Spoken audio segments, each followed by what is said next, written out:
আসসালামু আলাইকুম বন্ধুরা, মাই হবিজ ব্লগে আপনাদের স্বাগত জানাই। আশা করি সবাই ভালো আছেন। আলহামদুলিল্লাহ আমি এখন ভালো আছি। তো গত 2 দিন কিন্তু আমার অনেক ব্যস্ততার মাঝে গেছে, আজকেও গেছে, যার কারণে কিন্তু আমি ভিডিওগুলো আপনাদের মাঝে শেয়ার করতে পারিনি। আর এখন আমি একটু ব্যস্ত থাকবো, যার কারণটা হলো আমি কিন্তু বাড়ির কাজ ধরেছি। তো বাড়ির কাজ তো বুঝতেই পারছেন কতটা ঝামেলা। তার ছেলেটা সারাদিন মাদ্রাসা থাকে আর আমার মেয়ের কিন্তু এখন পরীক্ষা চলছে, যার কারণে কিন্তু আমি নিয়মিত ভিডিও করতে পারছি না। আর আসলে এত ব্যস্ততার মাঝে নিজে কাজ করব না ভিডিও করব, তো একা একা কিন্তু সব কিছু আসলে করা যায় না।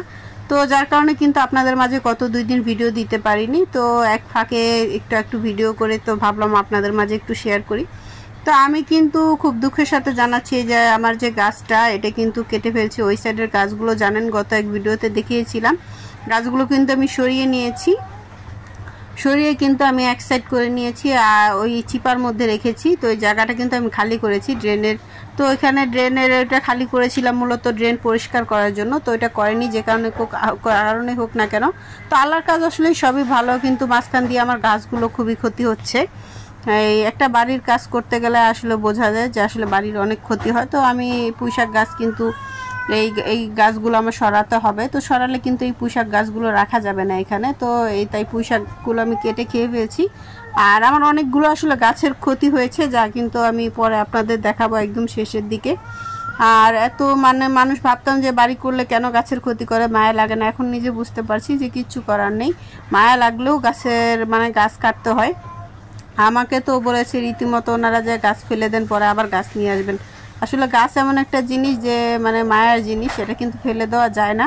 কিন্তু তারপরও আমার কয়েকটা গাছ নষ্ট হয়ে গেল শেষ পর্যন্ত। আর পুঁইশাকগুলো আজকে আমি রান্না করব না, শুধুমাত্র কেটে ফ্রিজে রেখে দেব, এই জন্য কেটে বেছে নিচ্ছি। পুঁইশাক কিন্তু মাশাআল্লাহ ভালোই হয়েছে, কিন্তু ডাটাগুলো বেশি, তো শাকটা কম। তো আমি কিন্তু একটু বেশি অংশটা রেখেছি আর আমার খালাকে অল্প একটু দিয়েছি। তো আসলে সবাইকে দেওয়ার মতো এরকমভাবে হয়নি, তাহলে হয়তো আরও কাউকে দিতে পারতাম। তো অল্প একটুই হয়েছে, যতটুকু হয়েছে আলহামদুলিল্লাহ, থাকলে আরও হতো, আফসোস লাগছে, কিচ্ছু করার নেই। তো পুঁইশাক বেছে রেছে, তো আমি এগুলো ফ্রিজে রেখে দেবো, আজকে রান্না করব না, একটু আগে আপনাদের বললাম। তো এখন কিন্তু আমার রান্না বাড়া শেষ, শুধুমাত্র গাছগুলো সরানোর জন্যই এত কিছু। আসলে তিল তিল করে জিনিস গড়ে তুললে সেই জিনিসটা যদি নষ্ট হয়ে যায় তখন কিন্তু খুব খারাপ লাগে। আর মানুষের জীবনটা এইরকমই, একটা কিছু পেতে হলে কিন্তু অন্য একটা কিছু হারাতে হয়।